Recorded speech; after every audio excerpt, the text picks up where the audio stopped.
USCHO.com.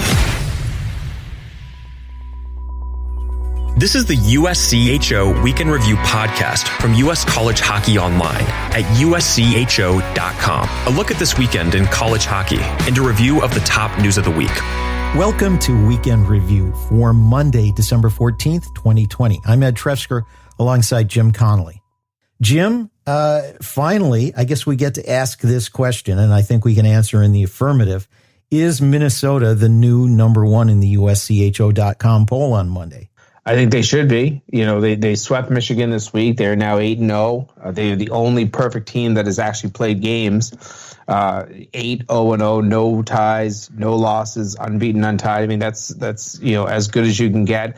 I think that the last few weeks, as Minnesota has continued to play well and move up the poll, don't forget, I believe they started the season 14th in the poll. They've moved up every week.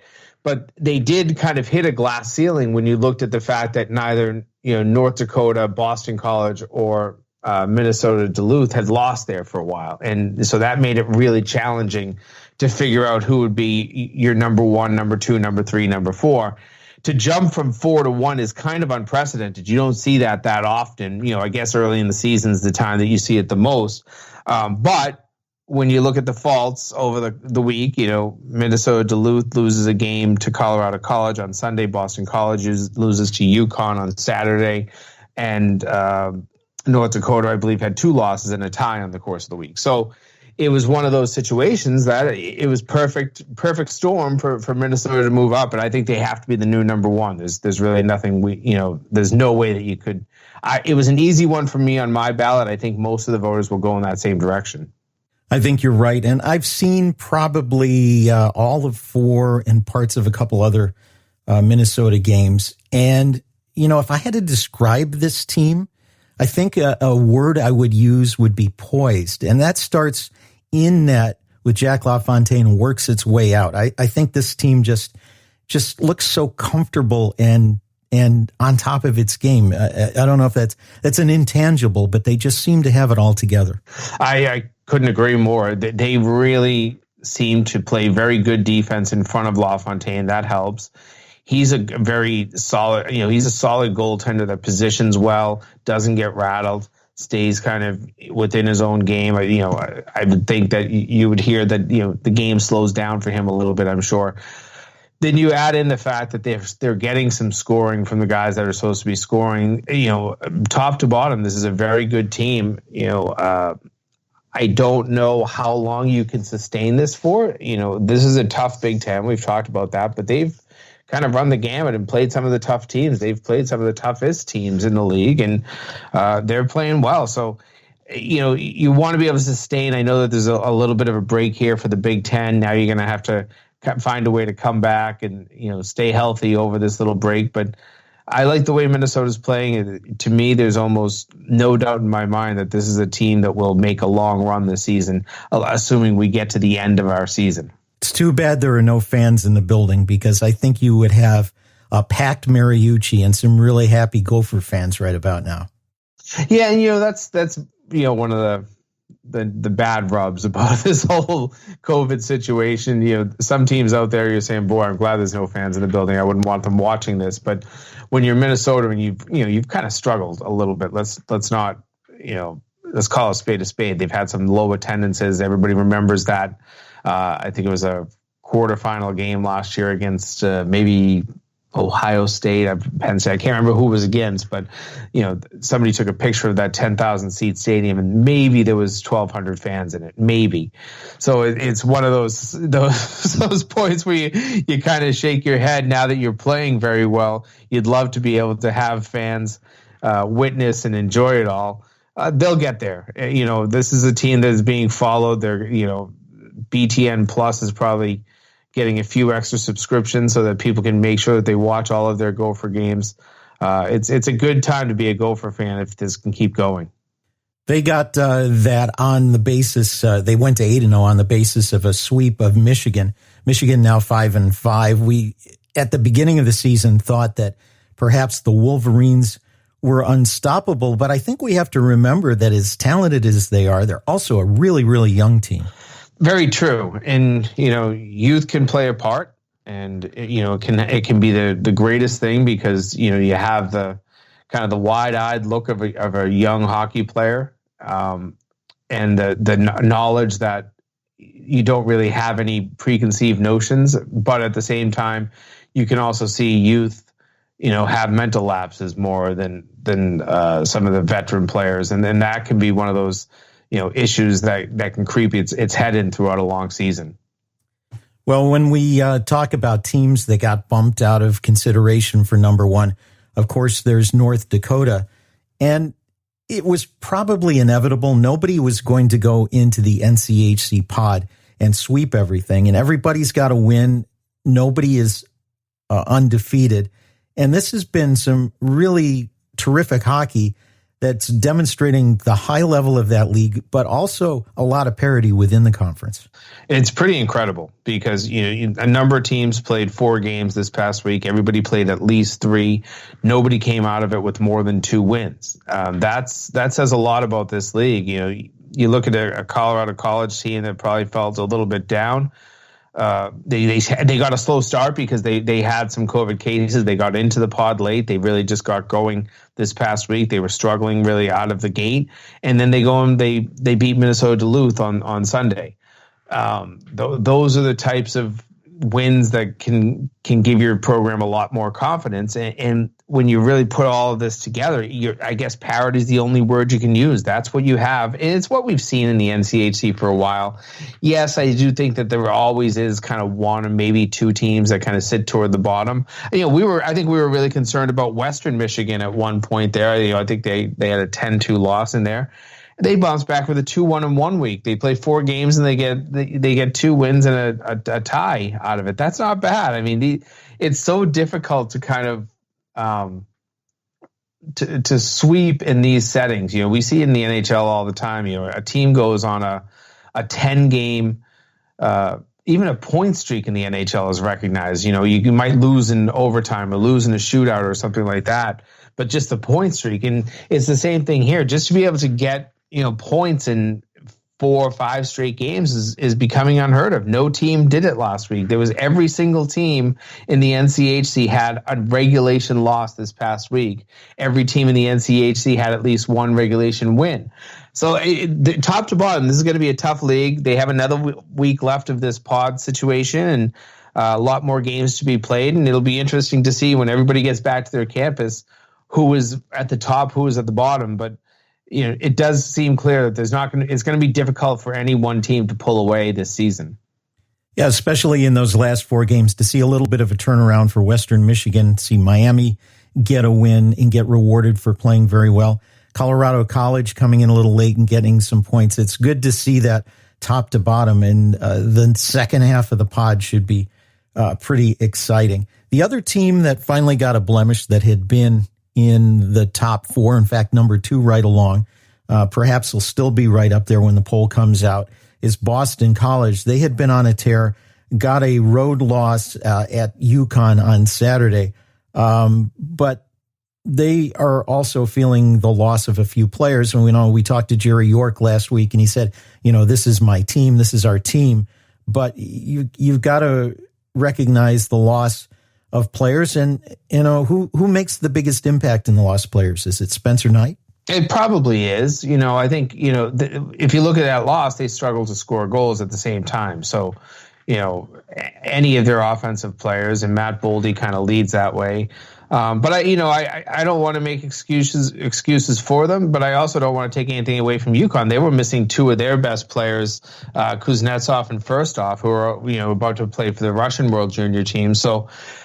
Both teams had some real holes that they had to fill in their lineup, and the fact of the matter was, Friday night's game even could have gone UConn's way. That's one that ended up going to the 3-on-3 overtime, and Boston College got the win. So I look at that this weekend for UConn as maybe one of those that you can kind of really develop some confidence in your season. And that you're missing 2 of your best players. They're still a few weeks away from getting back to campus and into your lineup. But once you get to mid-January, boy, I mean, this could be a UConn team that is fighting for a home ice spot right to the end of the season. They have every year under Michael Cavanaugh, they have gotten better. And I think that is one of those things that if you can continue to improve in a league like Hockey East, you're eventually going to make that hay. And this is the season I feel like they have a lot of the pieces put together that they could make hay. We'll talk a little bit more Hockey East in a moment. This is the Weekend Review podcast from USCHO.com. This is the USCHO Weekend Review podcast from US College Hockey Online.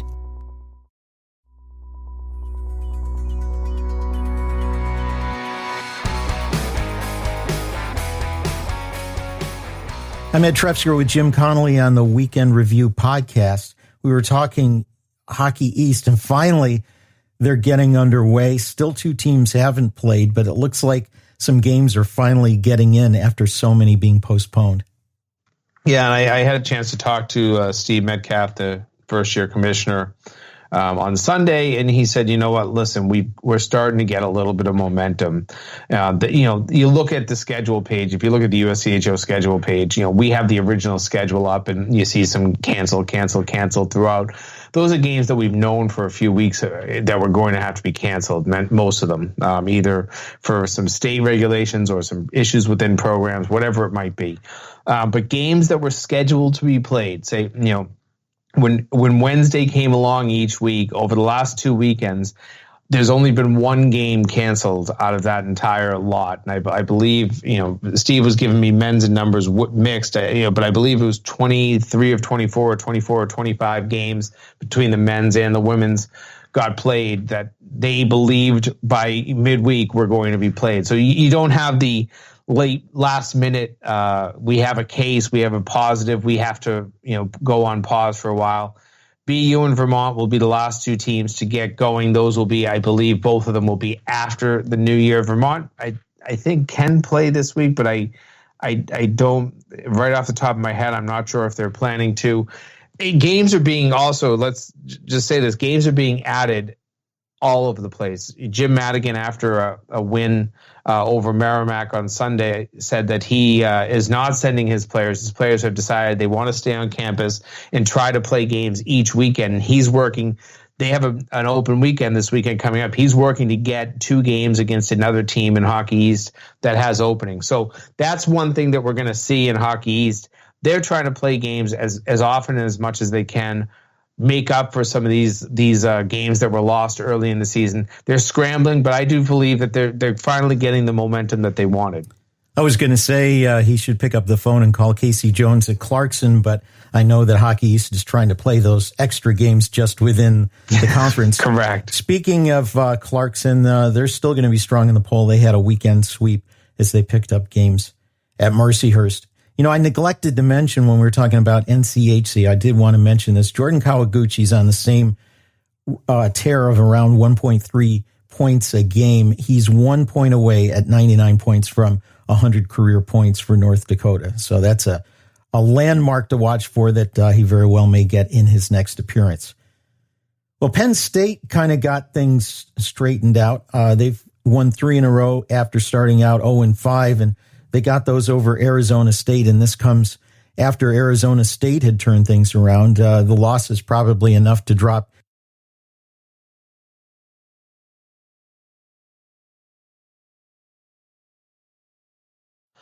Yeah, I agree. They're starting to play better hockey. Sunday's victory, both wins this week came in overtime, but Sunday's really impressive. I mean, they fell behind 3-0 4 minutes into the game.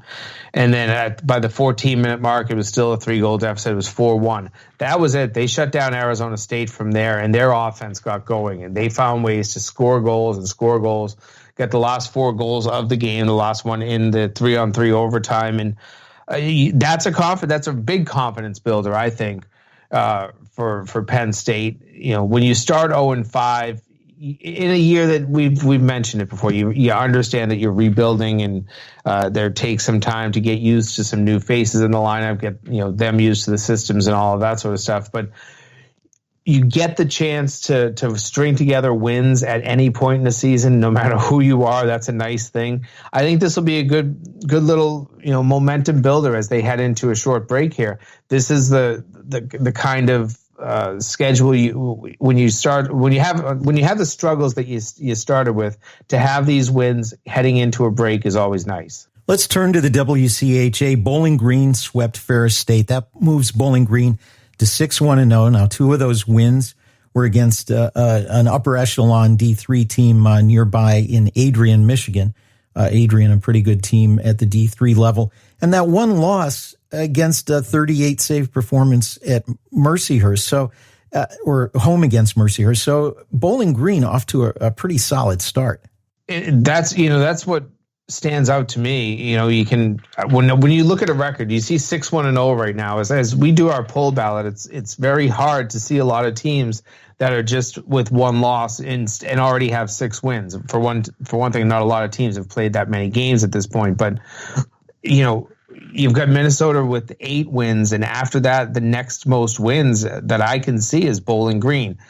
So I think that it's a nice start for the Falcons. They'll now have to, I believe they might even have a couple more games left. Then after the new year, that's when everything starts in the WCHA. You want to be playing well going into your league season. Typically, it would be a switch over somewhere around the end of October. Now it'll be the beginning of January, but it's going to be a very condensed league season. Every win is going to matter. So I think if you have the confidence going into that new year, that'll be very advantageous to any of these teams in the WCHA. WCHA is going to be an 8-team league this year, with the announcement last week of the cancellation of Alaska's season. Their Alaska counterpart, Alaska Anchorage, had already canceled the season, and that's supposed to be the last year for the Seawolves, although they've hit $1 million in their $3 million Save the Seawolves fundraising campaign. We hope that works out well. But Eric Largen, the head coach at Alaska Fairbanks, if you're an old-timer like us, they are trying to resurrect their season, maybe following some of the same plans that RIT did to resuscitate their season. They've got an online petition going at change.org, and they're asking for the opportunity to present their case to the administration. This is a tough one, and I really hope that they can make it happen, but that announcement dropped the total number of teams playing in Division I right now to 51. You've seen it firsthand, and we talked to Wayne Wilson a couple of weeks ago about how difficult it was to resuscitate things once the university came out and announced that there would be no season at RIT. Here, Alaska is in the same exact boat. The reality, though, you're now talking not a private institution, you're talking a state institution. That's where things get a little bit trickier. When decisions are being made at a state legislative level, I think those are much more difficult decisions to overturn. You can't really appeal to the same trustees and presidents that can make the final call. I think that it's an uphill fight. I think that the geographic location of Fairbanks, without really having a partner geographically in down in Anchorage, I think that makes things a little bit more difficult. And let's face it, the WCHA probably is sitting there shaking their head saying, this is not the greatest thing to lose yet another team this year. But at the same time, they're also sitting there saying, this is going to save us a lot of money in a year that we need to save money. I don't want to speak for any of the member institutions, their athletic directors, their presidents, but I can't think that there isn't somewhere in this where you feel bad for these 2 Alaska schools, but at the same time, you understand that from a financial standpoint, this is not the worst thing for your teams.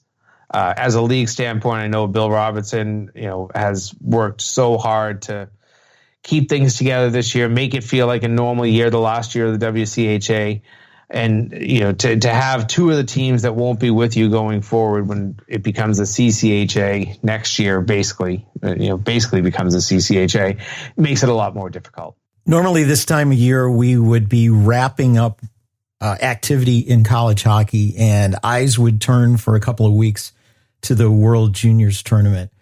Already, there have been some odd things happening. Of course, we remember the quarantine that the Canadian team had to go under after they got together in training camp. Sweden had to replace their head coach because of COVID-19. And now it brings up the question about getting everybody to the tournament safely and keeping it safe while they're there. Yeah, and our good friend Chris Peters, who is one of the best in following the international game, especially the World Junior Tournament. I think that when it comes this time of year, besides somebody from TSN, I don't know if there's anybody I trust in the United States more than Chris Peters to properly report on this. But he was, I was following his Twitter yesterday. He was talking about how they're trying to move teams over, and instead of, in COVID, you're trying to isolate as much as possible from other teams. We understand it. That's what you're trying to do. Yet here's the IIHF putting 3 teams on planes, 2 separate planes, Finland, Russia, Sweden, it sounds like, and the Czechs, the Slovaks, and the Swiss all went on planes together. Now, I know one of them, somehow, one of these planes, I think, had Austrians on it too. I'm reading all the tweets. I get confused by who was on what plane, but some of the planes were so small that they couldn't even haul the equipment over. So that was another problem.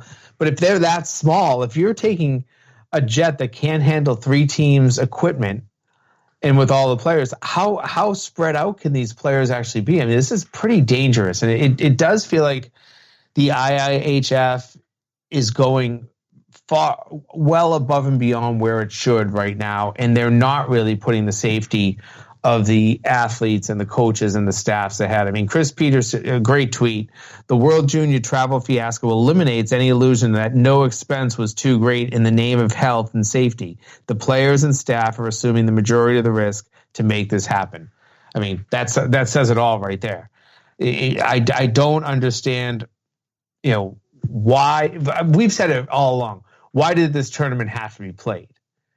And now we're playing it, bringing, I believe it's still 10 countries. I've read, rumors that a couple of countries were thinking about not going, but I believe all 10 countries are still heading to Alberta.